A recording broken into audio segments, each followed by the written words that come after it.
Hello students, Pallav physics के amazing platform पे आपका स्वागत है। तो आज फिर से हम objective segment S C Verma का लेके आए हैं और आज का टॉपिक है लॉ ऑफ थर्मोडायनेमिक्स। उसका जो ऑब्जेक्टिव सेगमेंट है उस पे आज डिस्कशन करेंगे। तो चलिए शुरू करते हैं। तो पहला क्वेश्चन कह रहा है the first law of thermodynamics is a statement of, और ये दे रखा है option conservation of heat, work, momentum या एनर्जी। तो फर्स्ट लॉ ऑफ थर्मोडायनेमिक्स होता क्या, पहले तो वो लिख लें। तो ये होता है डेल्टा क्यू, है ना, या सीधा सीधा क्यू भी लिख सकते हैं, कोई दिक्कत नहीं है, डेल्टा क्यू भी लिख सकते हैं। Q equals to delta U plus W, ये होता है फर्स्ट लॉ ऑफ थर्मोडायनेमिक्स। ये यहाँ पे क्यू क्या है? क्यू है heat given to the system, heat given to the system. W क्या है? W है work done by the system, work done by the system. And what is delta U? Delta U is change in internal energy, change in internal energy of the system. तो Q amount of heat आपने system को दिया और उस heat का क्या हुआ? उस हीट से सिस्टम कुछ वर्क किया, ये वर्क किया और कुछ हीट यूटिलाइज हो गया इंटरनल एनर्जी चेंज करने में, है ना, इंटरनल एनर्जी बढ़ाने में। ठीक है, तो हीट का क्या हुआ? कोई एनर्जी जो दिए हीट एनर्जी के फॉर्म में, उसका कुछ लॉस नहीं हुआ, वो कुछ वर्क डन हुआ उससे और कुछ उससे इंटरनल एनर्जी में चेंज आया उससे। तो यहां कह सकते हैं तो ये किस कंजर्वेशन पे बेस हुआ? Conservation of energy. Energy conserve रहा नहीं, जितना हीट एनर्जी दिए उससे कुछ वर्क डन हो गया और कुछ से इंटरनल एनर्जी में चेंज आया। तो ये डी ऑप्शन सही हो जाएगा बिल्कुल, कंजर्वेशन ऑफ एनर्जी। ये मोमेंटम गलत है, वर्क गलत है, हीट गलत है। कंजर्वेशन ऑफ एनर्जी जो है ये बिल्कुल सही आंसर है इसका। चलिए आगे बढ़ते हैं, सेकेंड क्वेश्चन पे चलते हैं। If heat is supplied to an ideal gas in an isothermal process, तो सबसे पहले चलिए कह देते हैं कि Q अमाउंट जो है ये हीट सप्लाइड है। और कौन सा प्रोसेस बोला है? आइसोथर्मल। आइसोथर्मल ये थोड़ा बता दूं मैं, आइसोथर्मल प्रोसेस क्या होता है? तो ये वो थर्मोडायनेमिक प्रोसेस है, thermodynamic process which occur at constant temperature, constant temperature पे होने वाला थर्मोडायनेमिक प्रोसेस है। ये क्वासी स्टैटिक प्रोसेस है, ये कांस्टेंट टेम्परेचर पे होने वाला प्रोसेस है। तो टेम्परेचर अगर कांस्टेंट है, टेम्परेचर कांस्टेंट है, तो इंटरनल एनर्जी जो होता है U, ये भी क्या है? ये इंटरनल एनर्जी U। अगर टेम्परेचर कांस्टेंट है तो इंटरनल एनर्जी तो टेम्परेचर का ही फंक्शन होता है। तो टेम्परेचर नहीं बदल रहा तो इंटरनल एनर्जी भी नहीं बदलेगा, इंटरनल एनर्जी में चेंज आएगा जीरो, है कि नहीं? क्योंकि आइसोथर्मल प्रोसेस है, टेम्परेचर नहीं बदलेगा तो इंटरनल एनर्जी नहीं बदलेगा, और इंटरनल एनर्जी नहीं बदलेगा तो चेंज इन इंटरनल एनर्जी क्या आएगा? जीरो, ये होगा जीरो। तो अगर हम लोग फर्स्ट लॉ ऑफ थर्मोडायनेमिक्स से इक्वेशन लिखें तो ये मैंने अभी लिखा है already, delta U plus W.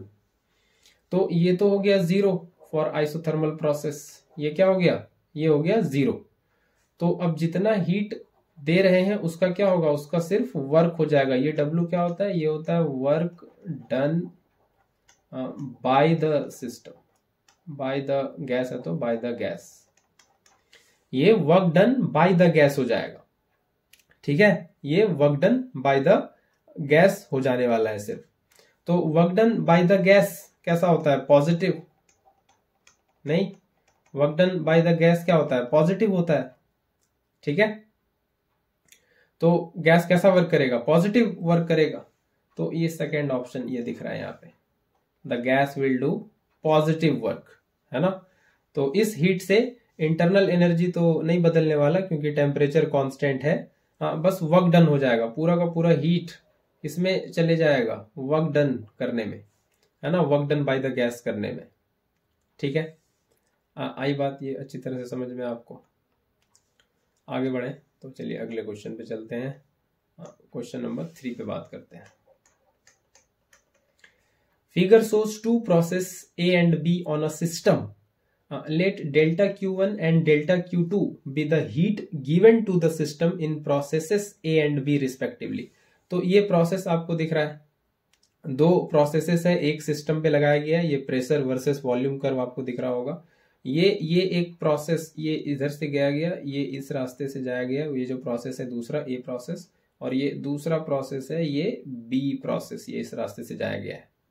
ठीक है, तो पूछा क्वेश्चन में ये रिलेशन पूछा है, तो ये ए रास्ते से जाने वाले में हीट कितना चेंज हुआ, हीट का कितना सप्लाई है वो डेल्टा Q1, और यहाँ बी में कितना हीट दिया गया वो है डेल्टा Q2। ठीक है, तो इसी में रिलेशन पूछा है। तो सबसे पहले ये देखें कि ये ए से रास्ते से जो गया इस पॉइंट से, ये इनिशियल, और यहाँ पे जाया गया है ये फाइनल।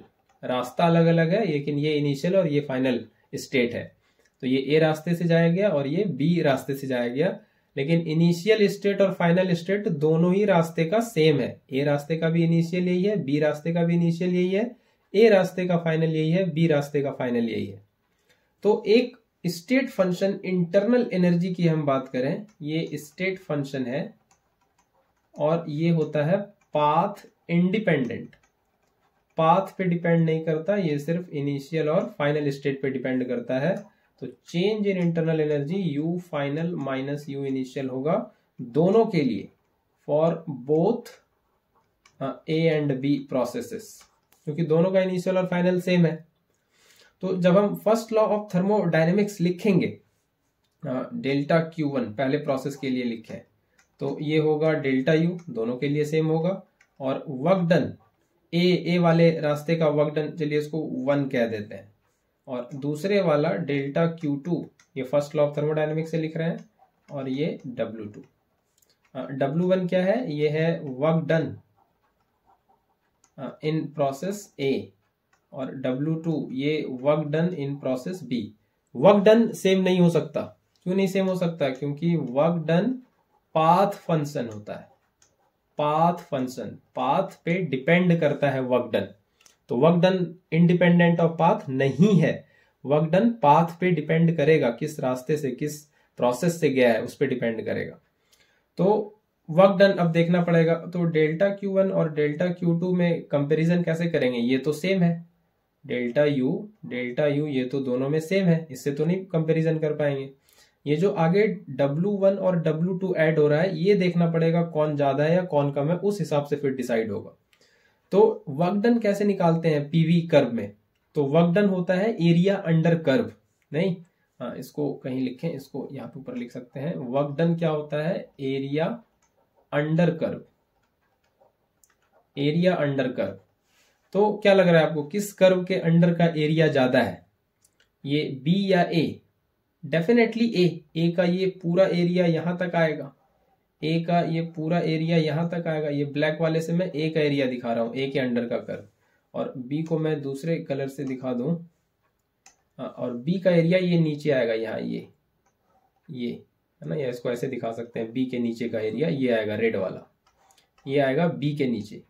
तो किसका एरिया ज्यादा है? डेफिनेटली ए का ज्यादा है, ए का पूरा एरिया है, पूरा जो ब्लैक वाला आपको दिख रहा है यहां से यहां तक, तो ए के अंडर का एरिया ज्यादा है। नहीं, area under A is greater than area under B. तो definitely work done in process A में ज्यादा होगा बी से। तो वर्क डन, ये जो 1 वाला वर्क डन है ना, ये 1 वाला वर्क डन है, ये ज्यादा होगा 2 से। तो कौन बड़ा हो जाएगा? ये डेल्टा Q1 बड़ा हो जाएगा। तो डेल्टा Q1 बड़ा हो जाएगा 2 से। तो ये फर्स्ट ऑप्शन दिख रहा है, यहाँ पे फर्स्ट ऑप्शन दिख रहा है। आया समझ में? अच्छी तरह से समझ आया?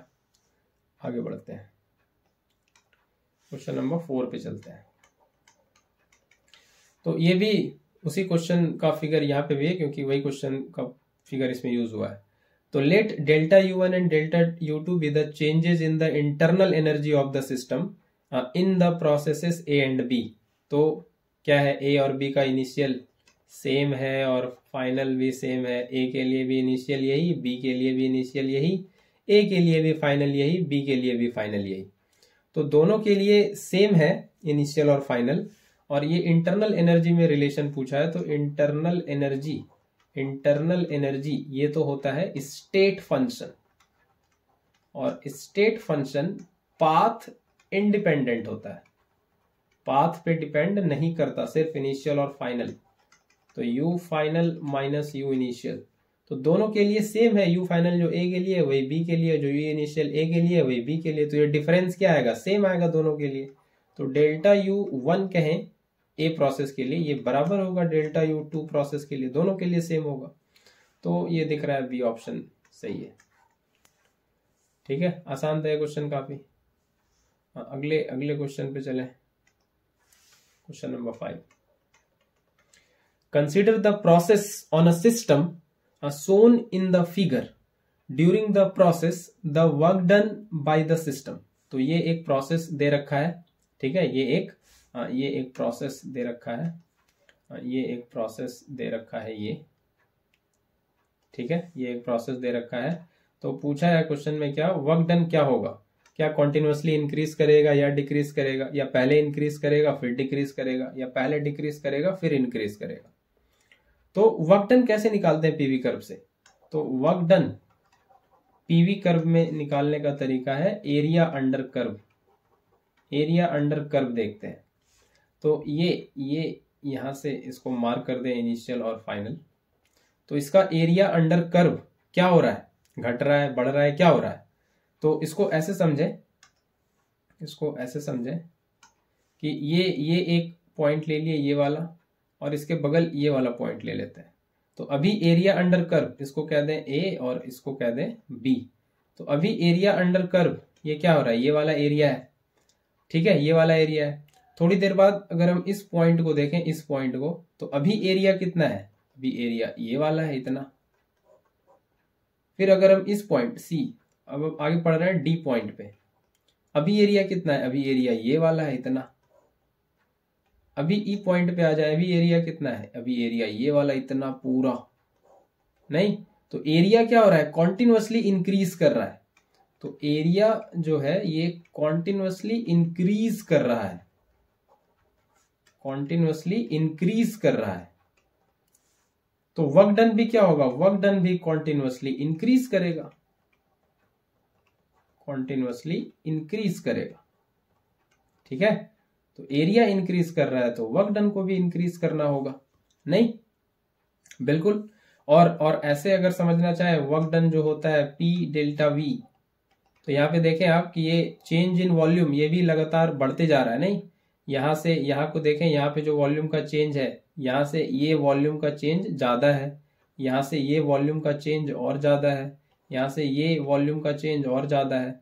तो डेल्टा V भी लगातार इंक्रीज कर रहा है, तो वर्क डन को भी तो इंक्रीज करना ही होगा, कॉन्टिन्यूसली इंक्रीज करना होगा। तो मैंने दोनों तरह से समझाने की कोशिश की, आपको जो भी समझ आ जाए, ठीक है।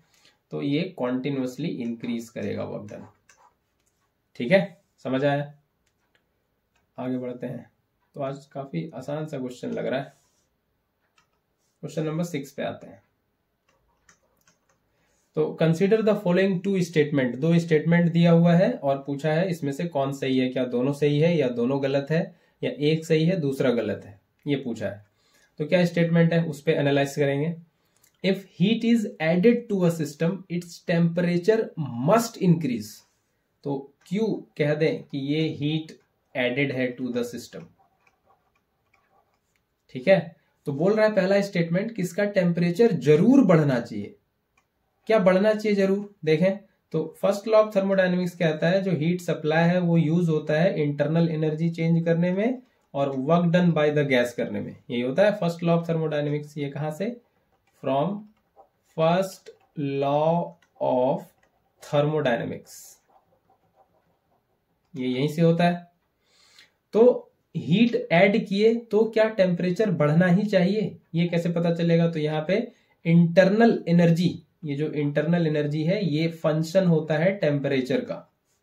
तो अगर इंटरनल एनर्जी बढ़ रहा है तो डेफिनेटली टेम्परेचर भी बढ़ रहा होगा। लेकिन क्या ये जरूरी है कि ये होना ही चाहिए हीट ऐड करने से? कोई जरूरी नहीं है।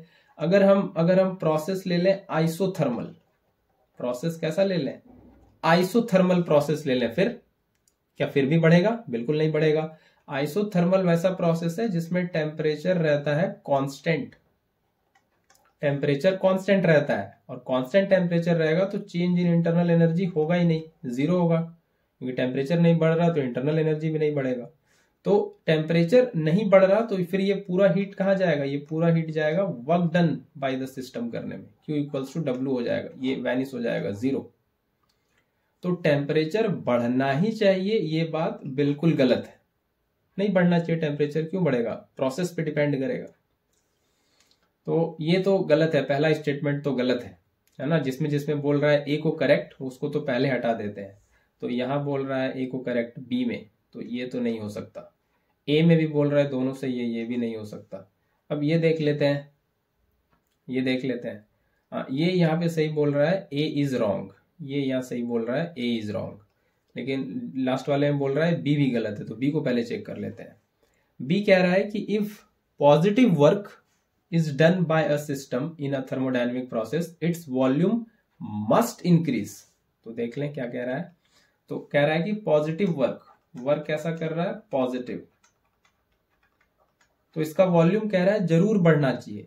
तो वर्क डन क्या होता है? P delta we. तो वर्क अगर ये पॉजिटिव है, डेफिनेटली ये चेंज इन वॉल्यूम जो है ये डेल्टा वी, ये क्या होगा? ये होगा पॉजिटिव। और ये अगर पॉजिटिव होना है, डेल्टा वी हो गया final volume minus initial volume, और इसको पॉजिटिव होना है तो फाइनल वॉल्यूम को ज्यादा होना पड़ेगा इनिशियल से, तभी तो बड़े में छोटे को माइनस करेंगे तो ज्यादा पॉजिटिव रिजल्ट आएगा। तो डेल्टा वी को अगर होना है पॉजिटिव तो बाद वाला वॉल्यूम होना पड़ेगा ज्यादा। इसका मतलब क्या हुआ? मतलब वॉल्यूम को इंक्रीज करना होगा, नहीं, वॉल्यूम को इंक्रीज करना होगा, तभी चेंज इन वॉल्यूम पॉजिटिव आएगा और तभी वर्क डन पॉजिटिव आएगा। मतलब बी वाला जो स्टेटमेंट है वो डेफिनेटली सही है, ये वाला स्टेटमेंट सही है। तो बी सही है, ए गलत है, और ये सी ऑप्शन में दिख रहा है यही सही है। B is correct and A is wrong. तो लास्ट वाले में बोल रहा है दोनों गलत, तो ऐसा नहीं है, बी सही है। तो बी सही है और ए गलत है। आया समझ में अच्छे से? आगे बढ़ते हैं। Question number 7। ये अगर आपको ध्यान हो, ये वाला क्वेश्चन तो हमने हीट ट्रांसफर वाले चैप्टर में भी लिया था, ये क्वेश्चन वहां पे था। ये भी An ideal gas goes from state I to the state F as shown in the figure. The work done by the gas during the process. तो पूछा क्या है? वर्क डन पूछा है। क्या पूछा है? Work done. तो एक गैस है जो इनिशियल यहाँ से फाइनल स्टेट पे गया है, इसको डिमार्केट कर दूं मैं। ये यहाँ से इनिशियल से ये यहाँ जा रहा है फाइनल स्टेट में इस रास्ते से, ठीक है। ये दे रखा है क्वेश्चन में। गैस कहाँ से कहाँ जा रहा है? इनिशियल स्टेट से फाइनल स्टेट में गैस जा रहा है। तो ये ग्राफ से आपको कुछ आइडिया लग रहा है? ये ग्राफ तो मेरे को ये बता रहा है कि ये ऐसा जब ग्राफ होता है किसी भी दो क्वांटिटी के बीच में, ये जो वेरिएशन अगर ऐसा होता है तो इसको कहते हैं डायरेक्ट वेरिएशन वाला ग्राफ, है ना। लीनियर ग्राफ है, लीनियरली वेरी कर रहा है, मतलब प्रेशर जो है ये डायरेक्टली प्रोपोर्शनल टू टेम्परेचर, कुछ ऐसा वाला केस है। ये ग्राफ से आइडिया लग रहा है। तो इसको कह सकते हैं pressure by temperature is constant, बिल्कुल कह सकते हैं। और आइडियल गैस इक्वेशन से हम लोग जानते हैं, ये कौन सा स्टेट है पहले? Initial final. तो इसके लिए ये बता दें, कांस्टेंट का मतलब है जो इनिशियल प्रेशर और इनिशियल टेम्परेचर का रेशियो है ये वही होगा जो फाइनल प्रेशर और फाइनल टेम्परेचर का रेशियो है। और आइडियल गैस इक्वेशन से हम लोग जानते हैं पीवी इक्वल्स टू एनआरटी। तो P बाई टी को लिखा जा सकता है NR बाई वी। तो यहां से हम लोग लिख सकते हैं NR by V initial equals to NR by V final, नहीं, क्योंकि P by T NR by V के बराबर है। तो P इनिशियल और T इनिशियल का रेशियो जैसे बराबर था उसी तरह से NR बाई वी इनिशियल बराबर होगा। तो ये NR कट गया, तो ये आ जाएगा 1 by V initial equals to 1 by V final. और इसको रेसिप्रोकेट कर दें तो V initial equals to V final. तो फाइनल और इनिशियल वॉल्यूम तो बराबर आ जा रहा है ये सारे डिस्कशन के हिसाब से। तो फाइनल और इनिशियल वॉल्यूम बराबर है, तो चेंज इन वॉल्यूम अगर निकालेंगे तो ये आएगा V final minus V initial, और ये दोनों बराबर है तो ये हो जाएगा, चेंज हो जाएगा 0। और work done P delta V, तो चेंज इन वॉल्यूम 0 है तो P इंटू 0 ये हो जाएगा वर्क डन 0। तो यहाँ पे सही आंसर कौन सा है? C। वर्क डन क्या हो गया? 0। तो ये क्वेश्चन इस मामले में अच्छा था कि ये ग्राफ से आपको ये गेस करना था कि प्रेशर और टेम्परेचर के बीच में कैसा रिलेशन आएगा। तो ये लीनियरली वेरी करने वाला ग्राफ है, दिख रहा है बिल्कुल। तो pressure directly proportional to temperature, ये रिलेशन बनेगा यहाँ से, और यहाँ से टी को इधर लाएंगे तो ये प्रोपोर्शनलिटी हटेगा तो कुछ कांस्टेंट आएगा। और आइडियल गैस इक्वेशन से हमको ये पता है, ये कहाँ से? फ्रॉम आइडियल गैस इक्वेशन, ये आपने केमिस्ट्री में भी पढ़ रखा हो। और ये NR/V आ जाएगा, तो ये हम इसके कॉरेस्पॉन्डिंग वॉल्यूम के टर्म्स में भी लिख सकते हैं इसको। ठीक है, तो वर्क डन क्या आ जाएगा? 0 आ जाएगा, बिल्कुल। आगे बढ़ते हैं, क्वेश्चन नंबर 8 पे चलते हैं। तो ये क्या कह रहा है? सॉल्यूशन। तो ये फिर से 2 प्रोसेसेस है, ठीक है, A और B। ठीक है, ये 2 प्रोसेस दिखाया गया है, A और B। यहाँ आप ध्यान से देखेंगे कि A प्रोसेस के रिगार्डिंग जो प्रेशर है ये यहाँ पे PA, और ये B प्रोसेस के रिगार्डिंग जो प्रेशर है यहाँ पे PB। तो ये y एक्सिस में वैल्यू ज्यादा है ना, ऊपर जाएंगे तो वैल्यू बढ़ता है। तो यहाँ से पहले ये आपको आइडिया लग जाना चाहिए कि B प्रोसेस के कॉरेस्पॉन्डिंग जो प्रेशर है वो ज्यादा है A प्रोसेस के रिगार्डिंग, जो कि काफी सिंपल सी बात है। नहीं, y एक्सिस में जो वैल्यू ऊपर है, जो ज्यादा वैल्यू है वो ज्यादा होगा। ठीक है, ये इतनी बात पहले समझ आनी चाहिए। अब कह रहा है the volume in the initial states are the same in the 2 processes. तो इनिशियल ये है, इसका A का इनिशियल ये रहा, और ये B का इनिशियल ये रहा। तो क्वेश्चन कह रहा है कि A का वॉल्यूम जो इनिशियल स्टेट में है वही B का वॉल्यूम है इनिशियल स्टेट में, ये कह रहा है। और volume in the final states are also the same. उसी तरह से कह रहा है A का जो फाइनल वॉल्यूम है वो बराबर है B के फाइनल वॉल्यूम के। जो B प्रोसेस में फाइनल में वॉल्यूम है, ये फाइनल।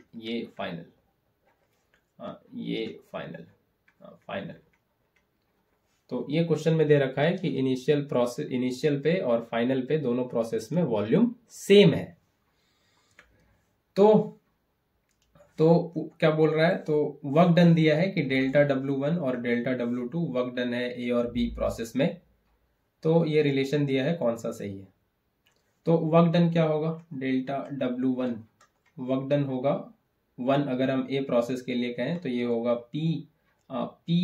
A कह देते हैं, या P1 भी कह सकते हैं, PA और डेल्टा V किसका? A का। तो PA, तो चेंज इन वॉल्यूम। तो यहां से देखिए, अब दोनों ही केस में इनिशियल वॉल्यूम A का जो है वही B का है, और इनिशियल वॉल्यूम जो A का है फाइनल का वही B का है। तो change in volume of A ये निकालें तो ये क्या आएगा?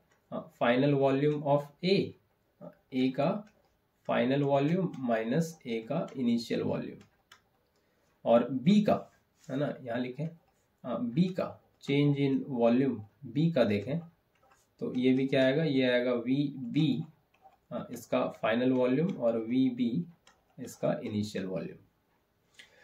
तो जो A का फाइनल है वही B का फाइनल है, मतलब ये दोनों बराबर। और फिर जो A का इनिशियल है वही B का इनिशियल, मतलब चेंज इन वॉल्यूम दोनों का सेम रहने वाला है। क्या रहने वाला है? चेंज इन वॉल्यूम A का जो आएगा वही B का आएगा, क्योंकि इनिशियल और फाइनल वॉल्यूम सेम दिया हुआ है। इसका मतलब कि वर्क डन जब वर्क डन का वैल्यू लिखेंगे, और ये दूसरे के लिए डेल्टा W2 भी लिख दें, PB और डेल्टा VB, तो वर्क डन जब देखेंगे तो चेंज इन वॉल्यूम से तो कंपेयर ही नहीं हो पाएगा कौन ज्यादा है। तो ज्यादा कौन है ये कौन डिसाइड करेगा? प्रेशर डिसाइड करेगा कौन सा वर्क डन ज्यादा है। तो क्लियरली दिख रहा है B का प्रोसेस का कॉरेस्पॉन्डिंग जो प्रेशर है वो ज्यादा है। तो बी वाला यानी कि दूसरा वाला वर्क डन सेकेंड बी के लिए ही है ना, यहाँ लिखा हुआ A1 and 2, A and B respectively, तो 1 A के लिए है, 2 B के लिए है। तो दूसरे वाले प्रोसेस का डेफिनेटली वर्क डन ज्यादा होने वाला है। तो कहाँ पे है दूसरा वाला ज्यादा? पहले वाले में तो पहला ही ज्यादा है, दूसरे वाले में तो बराबर है, तीसरा वाला में है। ये delta W1 less than W2, ये W2 का तरफ इसका माउथ ओपन है, जिसकी तरफ मुंह खुला होता है वही बड़ा होता है, तो ये डेल्टा W2 बड़ा है, यही बड़ा है इसमें। ठीक है, सी ऑप्शन सही है। तो प्रोसेसेस वॉल्यूम सेम था दोनों के केस में, तो कोई दिक्कत नहीं थी इसमें। क्वेश्चन नंबर 9, और ये आखिरी क्वेश्चन होगा इसका, 9 ही क्वेश्चन था इसमें, है ना। तो आगे हम लोग अगले लेक्चर में बात करेंगे कुछ नए क्वेश्चन के साथ। तो इसको देखते हैं। A gas is contained in a metallic cylinder. तो गैस किस में है पहले? तो गैस पहले ये बता दें, गैस है एक मेटालिक सिलेंडर में। ये वर्ड ध्यान रखना है, मेटालिक, ये काम आएगा आगे अभी। तो ये सिलेंडर कैसा है? मेटालिक है, और गैस इसी में है। ठीक है, सिलेंडर कैसा है? मेटालिक, और गैस इसी में है। इसमें पिस्टन भी फिटेड है। इसमें क्या है? इसमें पिस्टन है ना, इसमें पिस्टन भी फिटेड है। ये रहा इसमें पिस्टन, ये इसमें पिस्टन लगा हुआ है। ठीक है, ये पिस्टन है। ठीक है, ये इसमें पिस्टन लगा हुआ है। अब क्या बोल रहा है आगे? और ये कैसा है? ये ध्यान रखना है, ये है मेटल का बना हुआ, कंडक्टिंग है, मेटालिक है, मेटालिक वॉल है, कंडक्टिंग वॉल है, diathermic. The piston is suddenly moved. अब ये फिर से एक वर्ड पकड़ना है, सडनली। तो ये जब वर्ड आ जाता है सडनली, तो हमारे कान हो जाने चाहिए खड़े। और सडनली जब भी थर्मोडायनेमिक्स में ये वर्ड आता है तो हम लोग को कौन से प्रोसेस के पास जाएंगे? एडियाबेटिक। और एडियाबेटिक प्रोसेस का मतलब हीट का एक्सचेंज, ये जीरो होता है। हीट, इस प्रोसेस के दरमियान कोई हीट का एक्सचेंज नहीं होता है। जब तक एडियाबेटिक प्रोसेस हो रहा है तब तक हीट का एक्सचेंज नहीं होता है। ना ही सिस्टम से हीट सराउंडिंग में जाता है, ना ही सराउंडिंग से हीट सिस्टम में आता है, until unless the adiabatic process is going on। ठीक है, तो चेंज इन हीट एनर्जी जीरो होता है, एक्सचेंज ऑफ हीट एनर्जी नहीं होता सिस्टम और सराउंडिंग के बीच। तो पिस्टन को सडनली मूव किया गया to compress the gas, gas को कंप्रेस करने के लिए। मतलब इसको ऐसे समझ लीजिए कि ये कंटेनर है और गैस को कंप्रेस किया गया, तो पिस्टन अब कुछ यहाँ आ गया, ऐसे समझ सकते हैं। ठीक है, पिस्टन अब कुछ यहाँ आ गया और ये गैस पूरा कंप्रेस हो गया। ठीक है, ये गैस क्या हो गया? ये हो गया कंप्रेस। ठीक है, और इसी पोजीशन में इसको मेंटेन कर दिया गया, इसको ऐसे ही छोड़ दिया गया एट दिस पोजीशन। अब बोल रहा है as the time passes the pressure of gas in the cylinder. और अब जैसे अब समय बीत रहा है तो गैस का प्रेशर सिलेंडर के अंदर क्या होगा?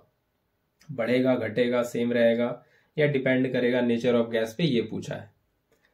तो अब तो गैस को कंप्रेस कर दिया और इस स्टेट में लाके छोड़ दिए हैं। अब इसको, अब यहां से तो कुछ नहीं कर रहे आगे, नहीं, ऐसे इसको छोड़ दिए हैं जनरली। तो अब क्या होगा?